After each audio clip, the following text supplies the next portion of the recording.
إن الإنسان لفي خسر إلا الذين آمنوا وعملوا الصالحات وتواصوا بالحق وتواصوا بالصبر.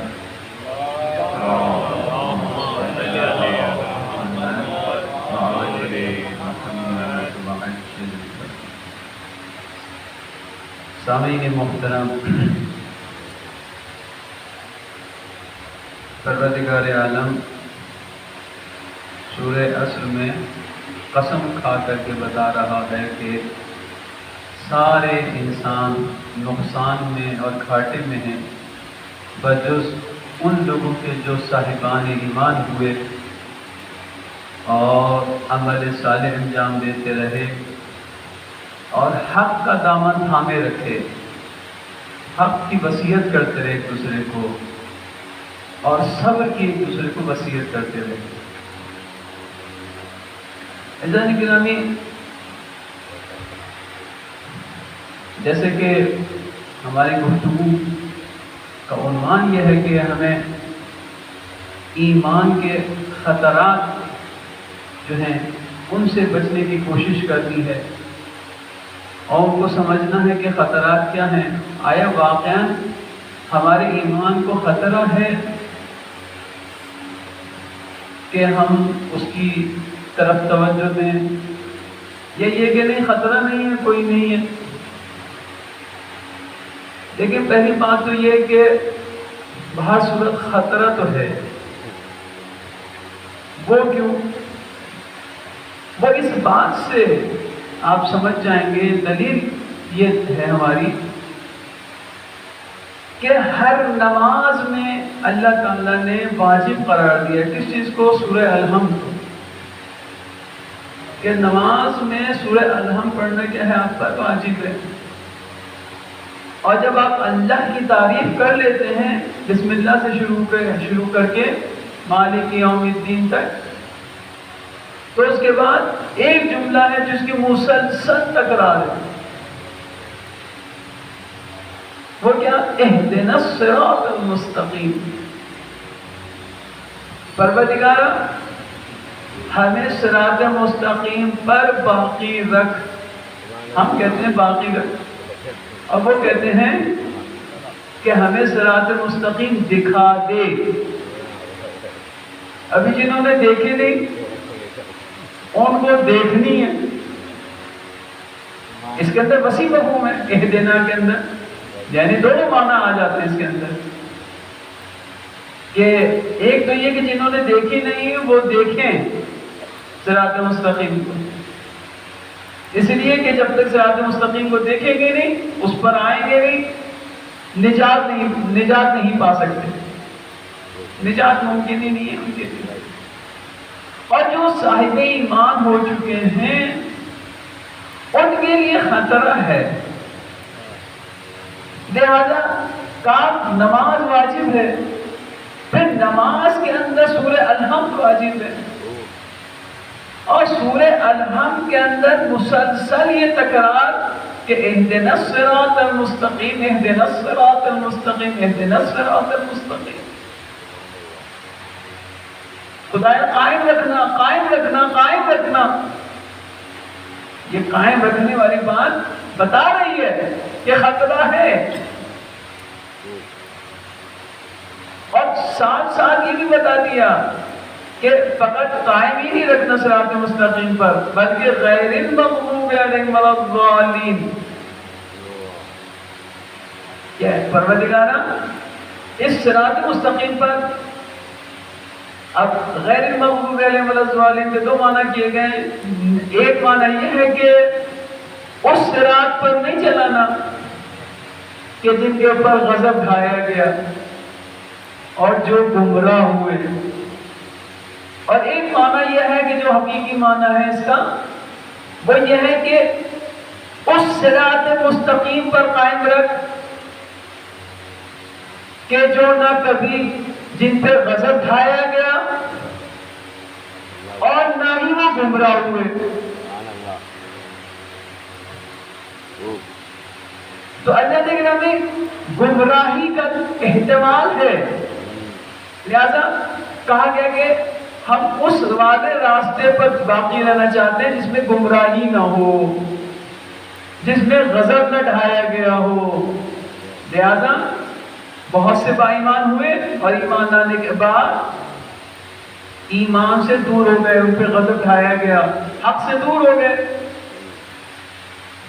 یا تو حق کو چھوڑ کے چلے گئے یا یہ کہ حق ان سے دور ہو گیا، گمراہی کے راستے کی طرف چلے گئے۔ لہذا حق کو، ایمان کو خطرہ ہے، لہذا مسلسل پروردگار عالم یہ بتا رہا ہے کہ تمہارے ایمان کے باقی رہنے کا واحد حل یہ ہے کہ ہم سے ارتباط باقی رکھو۔ تمہارا ارتباط باقی رہنا چاہیے ہم سے۔ جب تک تم ہم سے ارتباط کو باقی رکھو گے، قائم رکھو گے، تمہارا ایمان باقی رہے گا۔ اور جہاں تم نے ہم سے دوری اختیار کی، وہاں خطرہ ہے۔ لہذا پروردگار عالم نے اس عمل کو کہ جس کے ذریعے سے ایمان بچ سکتا تھا، اس عمل کو پروردگار عالم نے واجب قرار دے دیا۔ نماز کا، نماز واجب، اور ایک وقت میں نہیں، 5 وقت میں خدا کو یاد کرنا ہے، اور دعا یہ کرنی ہے کہ پروردگار صراط مستقیم پر باقی رکھ۔ اللہ نے کہا ہمیں خطرہ کس سے ہے؟ خطرہ ہمیں اس دشمن ازلی سے ہے کہ جس نے قسم کھائی ہوئی ہے۔ 2 دشمن ہیں ہمارے، صاحبان ایمان کے دشمن 2 ہیں، اور ہمیشہ سے دشمن 2 ہی ہوا کرتے ہیں۔ ایک خارجی دشمن ہے، ایک داخلی دشمن ہے۔ ایک بیرون ملک کے دشمن ہوتے ہیں کہ حکومت کو ہمیشہ کھٹکا لگا رہتا ہے کہ کہیں ایسا نہ ہو باہر سے کوئی حملہ نہ کر دے۔ اس کے لیے کیا کرتے ہیں؟ فوج تیار کرتے ہیں، فوج تیار کرتے ہیں باہر والے دشمن کے لیے کہ، اور اتنی مضبوط فوج تیار کرتے ہیں کہ ہمارے ملک کو کوئی نقصان نہ پہنچا سکے، کوئی ملک بھی تجاوز نہ کرے، ہماری سرحد میں داخل نہ ہو۔ پہلے خارجی دشمن، اور اس سے زیادہ خطرناک دشمن جو ہے وہ داخلی دشمن ہے۔ اگر ملک میں رہنے والے افراد باقی ہو جائیں تو یہ سب سے بڑا دشمن ہے اس کے لیے، اس لیے کہ جو خود ملک والے جو ہیں وہ حکومت کے خلاف کھڑے ہو جائیں مثال کے طور پر، تو نتیجے کیا نکلتا ہے؟ پھر وہ حکومت قائم نہیں رہ سکتی، باقی نہیں رہ سکتی۔ لہٰذا داخلی حکومت کو کیا کرنا ہوتا ہے؟ خارجی دشمنوں سے بھی ملک کو بچانا ہوتا ہے، اور داخلی دشمنوں سے بھی ملک کو بچانا ہوتا ہے، تب جا کر کے حکومت جو ہے کسی منزل تک پہنچ پاتی ہے، بڑی مشکل سے۔ تو اللہ نے کہا کہ انسان کے ظاہری دشمن بھی ہیں اور باطنی دشمن۔ ظاہری دشمن کیا ہے؟ ظاہری دشمن حضرت شیطان ہے، شیطان کہ جس نے قسم کھائی ہوئی ہے، بما اغویتنی، پروردگار اس چیز کو مد نظر رکھتے ہوئے، یہ شیطان کے جملے ہیں کہ شیطان کہہ رہا ہے کہ پروردگار تو نے مجھے اغوا کیا، تو نے مجھے اس طرف جو ہے نا وہ کیا کہ میں وہ ہو جاؤں، لیکن حقیقت یہ نہیں ہے۔ وہ پروردگار عالم جانتا تھا کہ وہ شیطان ہے، ترجمہ ہے۔ لہذا پروردگار عالم نے اس کے چہرے پہ سے نقاب ہٹائی ہے۔ لہذا پروردگار عالم نے کیا جب بتایا کہ شیطان کے حوالے سے تو کیا کہا؟ کان من الجن، وہ جنات میں سے تھا۔ لہذا اب جب وہ اس نے اپنا راستہ تبدیل کیا اور اس نے چاہا، اصل چیز کس کے اوپر تھی؟ اصل چیز تھی خلافت کے اوپر. اصل مسئلہ کیا تھا؟ خلافت کا تھا. شیطان چاہتا تھا کہ خلافت مجھے مل جائے جس طریقے سے فرشتے چاہتے تھے. پروردگار عالم نے اعلان کر دیا تھا نا، انی جاعل فی الارض خلیفہ، میں خلیفہ بنانا چاہ رہا ہوں. لہذا ایک طرف فرشتے جو دعوے دار ہیں خلافت کے، کہہ رہے ہمیں بنانا، نحن نسبح بحمدک ونقدس لک، ہم تیری تسبیح بھی کرتے ہیں، تعریفیں بھی کرتے ہیں، لہذا ہم زیادہ سزاوار ہیں کہ ہمیں خلیفہ بنا دیا جائے.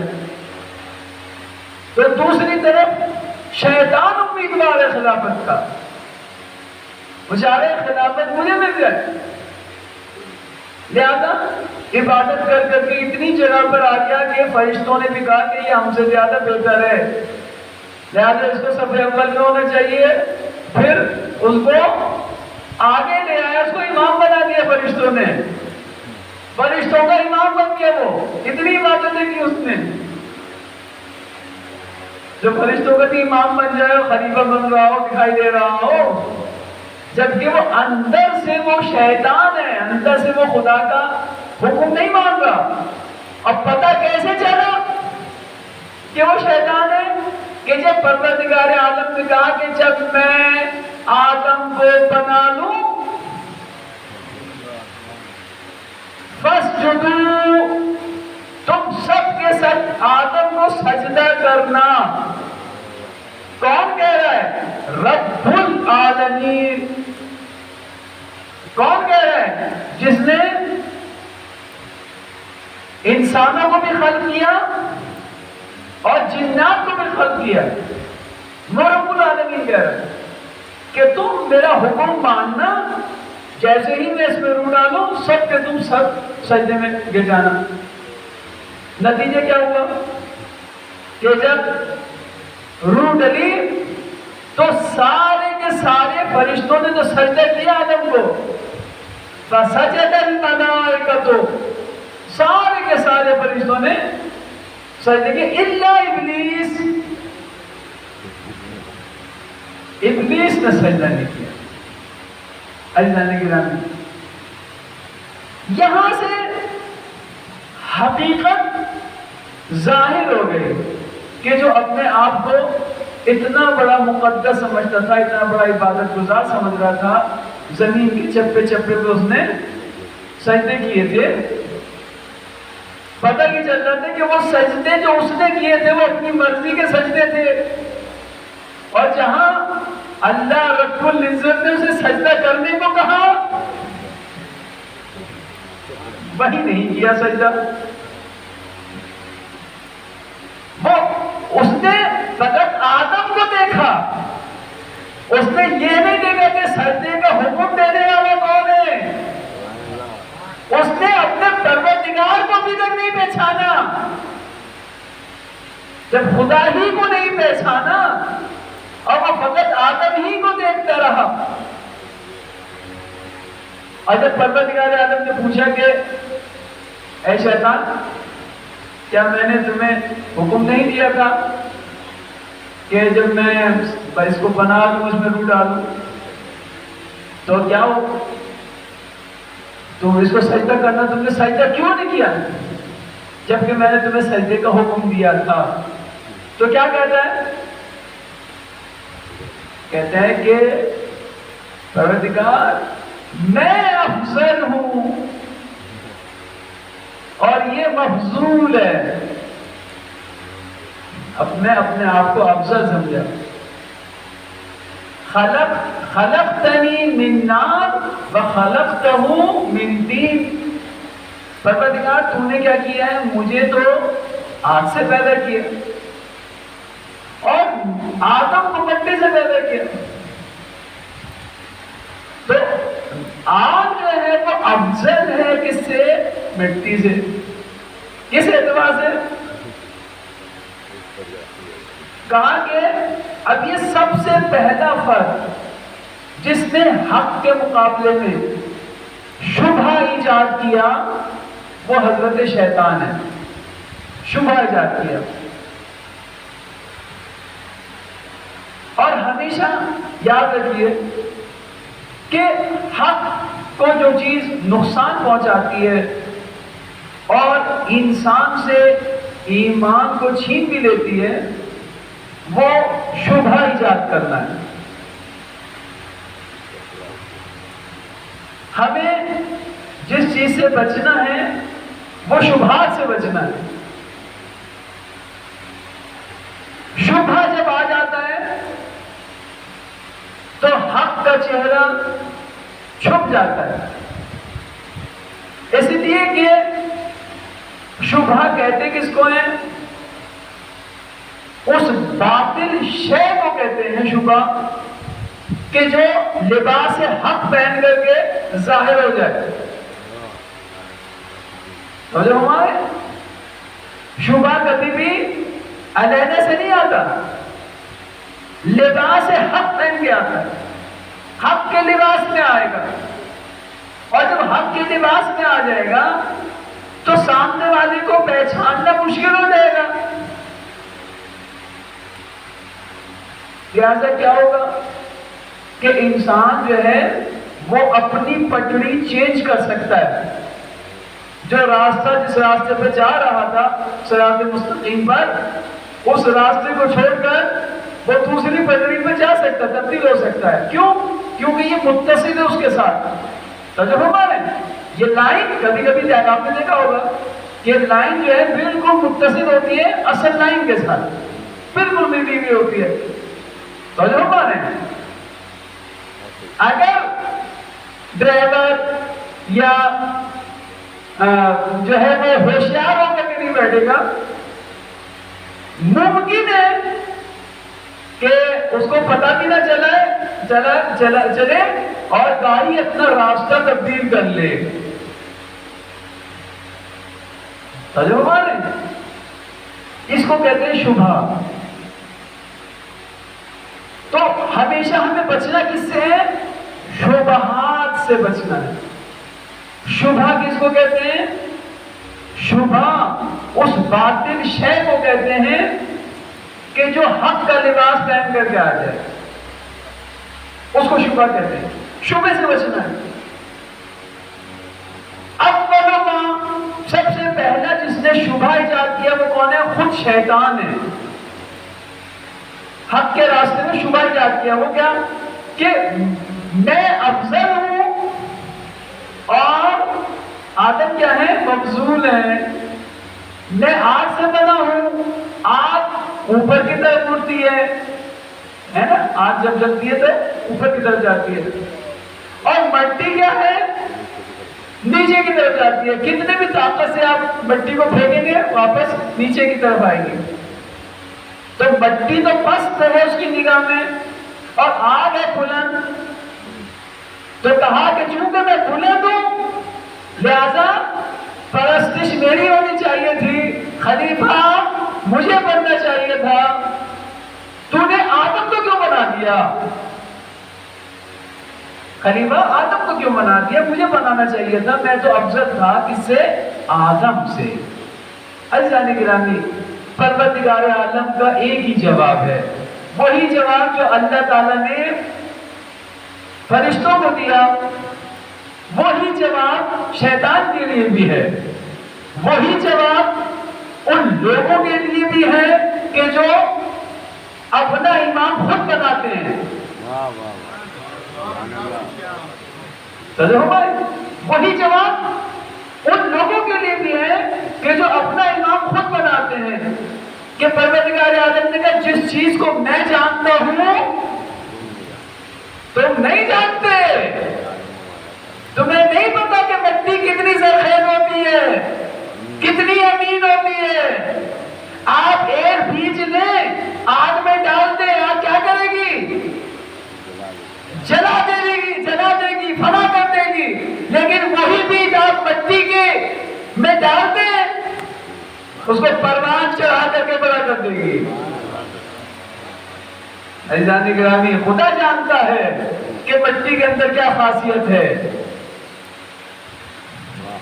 لہذا جب امتحان ہو گیا، شیطان کا امتحان ہو گیا اور شیطان نے سجدہ نہیں کیا، تو پروردگار عالم نے کیا کہا کہ فخرج، نکلو یہاں سے، سیٹ چھوڑو، فرشتوں کی صفوں سے باہر نکلو، اس لیے کہ تم لائق ہی نہیں تھے کہ فرشتوں کی صف میں آ کر کے عبادت کرو، نکلو یہاں سے۔ تم نے باطن چہرہ، باطن وجود کے اوپر حق کا لباس پہن کر کے تم آ گئے فرشتوں کے درمیان، لہذا خالق نے کیا کیا؟ باہر نکال دیا، کہ نکلو یہاں سے، تم یہاں کے مستحق ہی نہیں تھے۔ ایسا نہیں۔ اب جب رب کا حکم آ گیا اور خارج کر دیا تو کیا ہوا؟ اب شیطان نے کہا اچھا پروردگار، سجدے تو میں نے تیرے اتنے کیے ہیں اور تو نے یہ بھی کہا ہے کہ میں کسی کی عبادات کو یا کسی کی محنت کو ضائع نہیں کرتا، لہذا مجھے تو اجر تو دے اس کا، اتنے میں نے سجدے کیے تیرے لیے، اتنی تسبیحیں پڑھی ہیں، اتنے سجدے کیے ہیں، کہ کیا اجر چاہیے تجھے؟ کہا مجھے قیامت تک کی زندگی دے دے، قیامت تک کی۔ ابھی تک اس نے اپنا اندر والی چیز چھپائی دی ہے، توجہ ہمارے ابھی تو فتح کو اجازت دے رہا ہے پروردگار سے، سلا لے رہا ہے اپنی باتوں کا کہ پروردگار مجھے قیامت تک کی اجازت دے دے، زندگی دے دے، تاکہ میں قیامت تک زندہ رہ سکوں، اس کے بعد تو پھر میرے جو کچھ بھی ہوگا جہنم میں جانے گے مجھے، لیکن قیامت تک کی زندگی تو تم مجھے دے دے۔ پروردگار عالم نے کہا نہیں، قیامت تک کی زندگی نہیں، کہ پھر کہا ایک وقت معین تک تمہیں اجازت ہے، ایک وقت معین تک تمہیں اجازت ہے، ہاں جب وہ وقت خاص آ جائے گا تو وہ تمہارا وقت خاص تمہارا آخری وقت ہوگا، پھر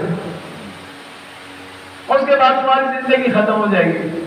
آنے والا جو حق آئے گا پھر باطل ٹھہر نہیں سکتا، جاء الحق وزهق الباطل ان الباطل کان زہوقا۔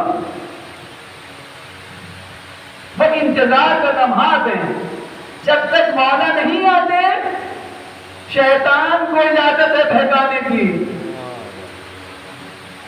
اور جب مولا آ جائیں گے تو وہ دن شیطان کا آخری دن ہوگا، شیطان مولا کی تلوار سے قتل کیا جائے گا۔ تو جو ہمارے اب کیا ہوا؟ زندگی مل گئی، اور زندگی بھی کتنی ملی؟ زمانے ظہور تک کی۔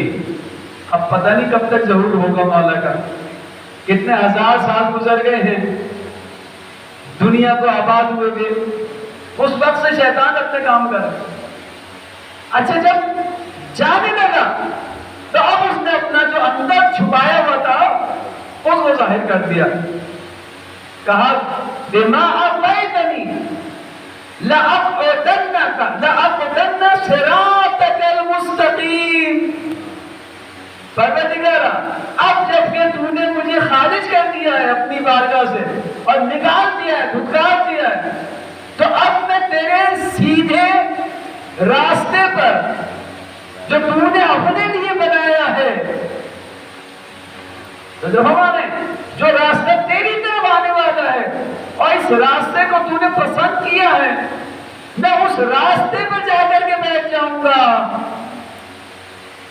اور جتنے بھی لوگ ہوں گے اس راستے پر چلنے والے ان کو بہکانے کی کوشش کروں گا، دائیں سے بہکاؤں گا، بائیں سے بہکاؤں گا، آگے سے بہکاؤں گا، پیچھے سے بہکاؤں گا۔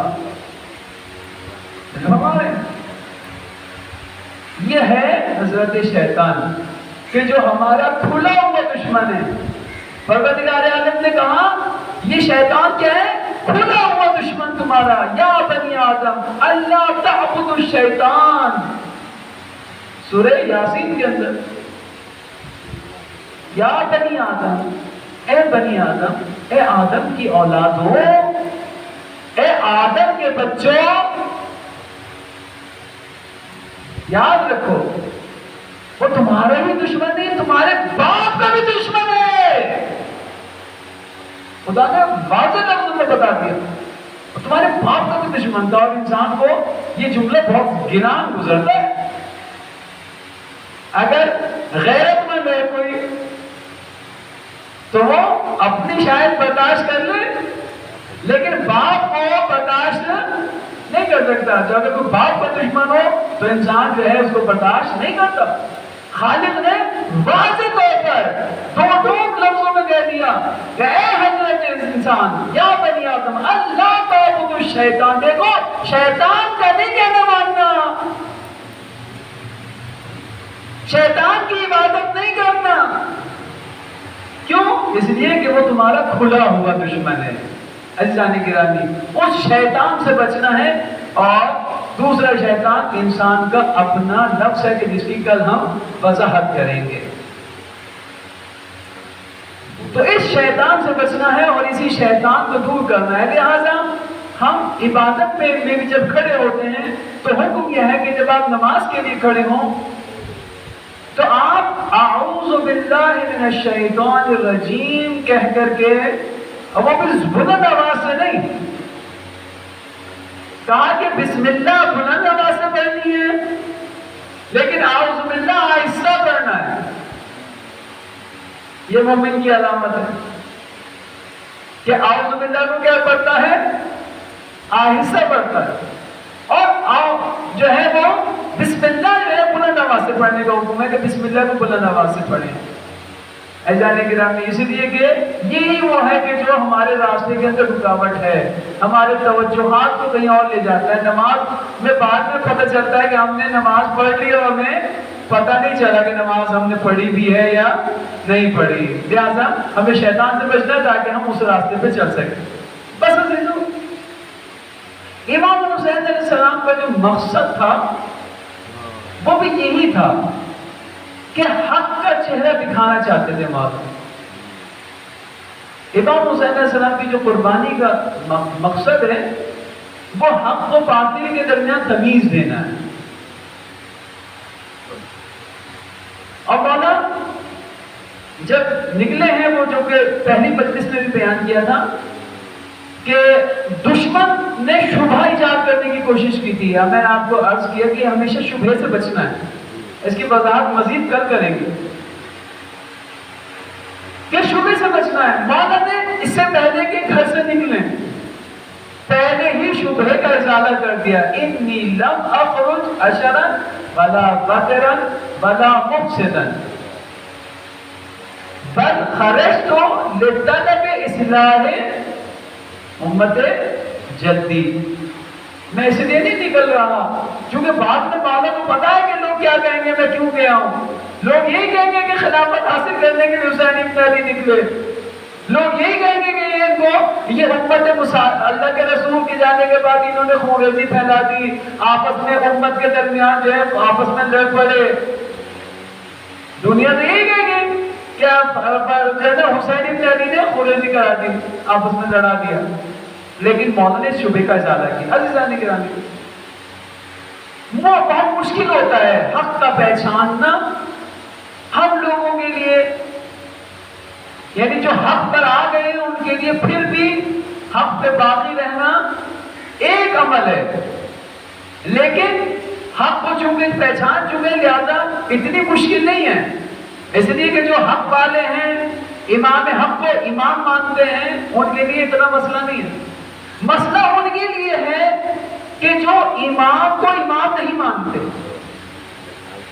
ان کے لیے امام کو پہلے پہچاننا مشکل ہے اور اس کے بعد پھر ان کے پیچھے چلنا اور اس پر باقی رہنا جانے گرامی بہت سخت ہے. ان مولا امام حسین کے لشکر میں ایسے بھی افراد تھے کہ جو ابھی تازہ جو ہے وہ حق پر آئے ہیں. ان میں سے ایک شخص کا نام ہے زہیر ابن قین. جناب زہیر کے بارے میں تاریخ یہ بتاتی ہے کہ زہیر ابن قین جو ہے وہ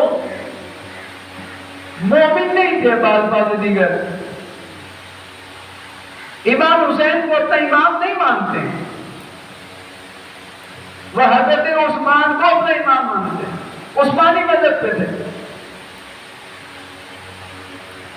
یہی وجہ تھی کہ جس وقت مولا امام حسین علیہ السلام نے مکہ سے خروج کیا ہے تو ساتھ ہی ساتھ جو ہے وہ زہیر ابن قین بھی مکہ سے باہر نکلے کوفے آنے کے لیے. یہاں پر کہتے ہیں کہ جہاں کہیں بھی مولا امام حسین اپنے خیمے لگاتے ہیں، نصب کرتے ہیں، زہیر ابن قین جان بوجھ کر کے وہاں پر خیمے نہیں لگاتے بلکہ کہیں آگے چلے جاتے ہیں، کہیں پیچھے رہ جاتے ہیں تاکہ امام حسین علیہ السلام سے بالکل نزدیک نہ ہو سکے. لیکن ایک مورد ایک مقام ایسا آیا کہ جہاں امام حسین کے بھی خیمے لگے وہیں پر زہیر کے بھی خیمے آگے نصب ہوئے. یہاں پر امام عالی مقام جو کہ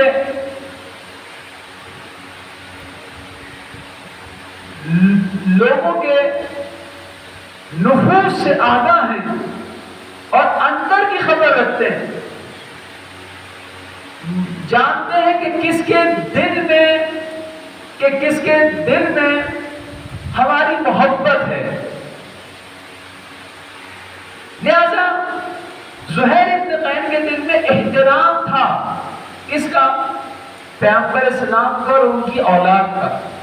محبت کرتے تھے، محب تھے، لیکن ان کو بعنوان امام کے قبول نہیں کرتے تھے. محبت تھی آل رسول سے. یہ محبت سبب بنی کہ زہیر قین جو ہے وہ حق پر آ جائے. کیا ہوا؟ ایک مقام پہ جہاں یہ خیمے رکے تو وہاں مولا امام حسین علیہ السلام نے اپنے فرزند علی اکبر کو بلایا. اب بلانے کے بعد کہا، میسج دیا، پیغام بھیجا حضرت زہیر کے لیے. زہیر ابن قین جو ہے وہ اپنے خیمے میں بہت مالدار ہیں، اس کے ساتھ جاؤ حشم کے ساتھ چل رہے ہیں. اپنے خیمے کے اندر جو ہے وہ اپنی بیوی بچوں کے ساتھ کھانے میں مصروف ہیں.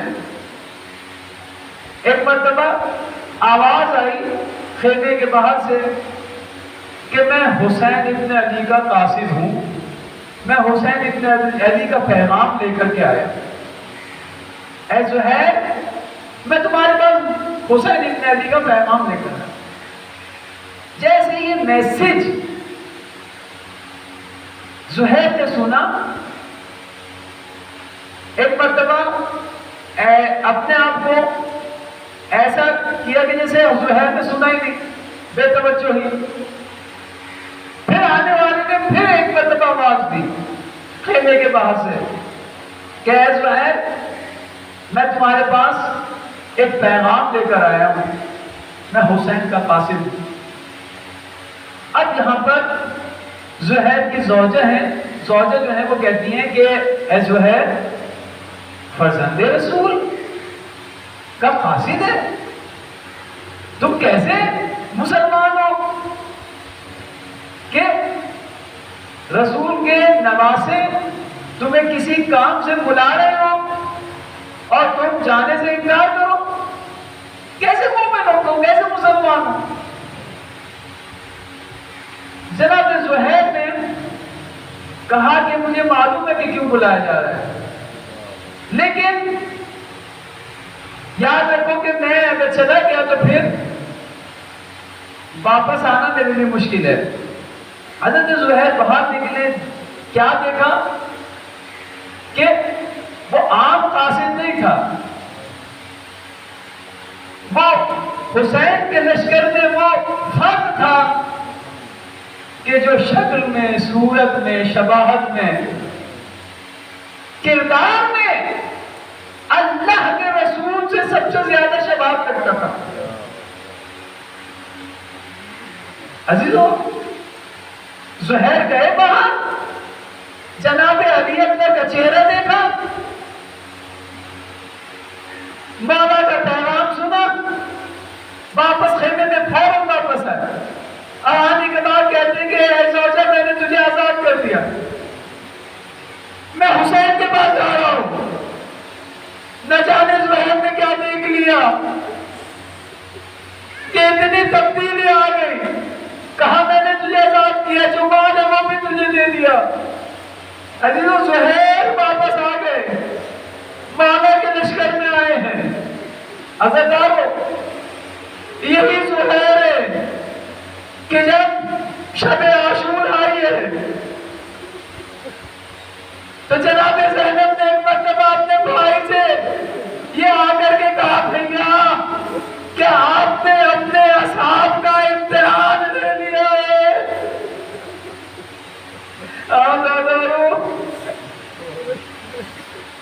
یہ جناب زینب کا عجیب جملہ تھا. ارے اصحاب حسین کو تڑپا دیا. مولا امام حسین کے اصحاب ارے جناب زینب کے خیمے کے سامنے ارے جا کر کے سر زمین میں رکھا, تلوار ہاتھ میں ہے. کہا بی بی ارے اگر آپ ہمیں حکم دے تو ہم اپنے ہاتھوں سے اپنی گردنیں جدا کر سکتے, لیکن اپنے آقا کو نہیں چھوڑ سکتے.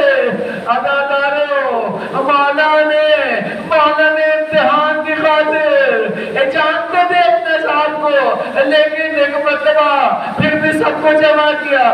جمع کرنے کے بعد کہتے ہیں دیکھو یہ جتنا بھی لشکر آیا ہے نا یہ تمہارے لیے نہیں آیا, یہ فقط حسین کا دشمن ہے. انہیں فقط حسین کا سر چاہیے, تمہارا نہیں. لہذا میں نے بیعت کو تم میں سے اٹھا لیا ہے. اب جو جانا چاہتا ہے چلا جائے. لیکن کوئی جانے کے لیے تیار نہیں ہے. مولا نے کہا دیکھو یہ نہ سمجھنا کہ تم جو جنت میں نہیں جاؤ گے, نہیں میں تمہاری جنت کی بھی ضمانت لیتا ہوں. کوئی جانا چاہتا ہے تو چلا جائے. ایک مرتبہ مولا نے جناب عباس سے کہا, اے عباس ارے شاید کوئی جانا چاہتا ہو لیکن اس شراب کی روشنی میں اسے حیا نہیں ہو, لہذا چراغ کو بند کر دو. ارے جو جانا چاہتا ہے چلا جائے. ہزاروں چراغ کو بند کیا گیا اور اس کے بعد جب کچھ تھوڑی وقت گزر گیا چراغ جلایا گیا. ارے کیا دیکھا, ارے وہی زہیر, وہی اصحاب ہے. زہیر اتنے تبدیل ہو گئے, اتنے تبدیل ہو گئے, کہتے مولا اگر ایک مرتبہ نہیں بلکہ 1000 مرتبہ بھی ارے زہیر کو قتل کر دیا جائے تو پھر بھی آپ کا راستہ چھوڑ کر کے نہیں جاؤں گا. اجرکم اللہ.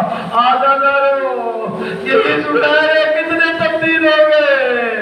روز عاشور آیا, مولا نماز پڑھنے کے لیے گئے ہوئے, ایک طرف شہید ہے تو ایک طرف زہیر ہے.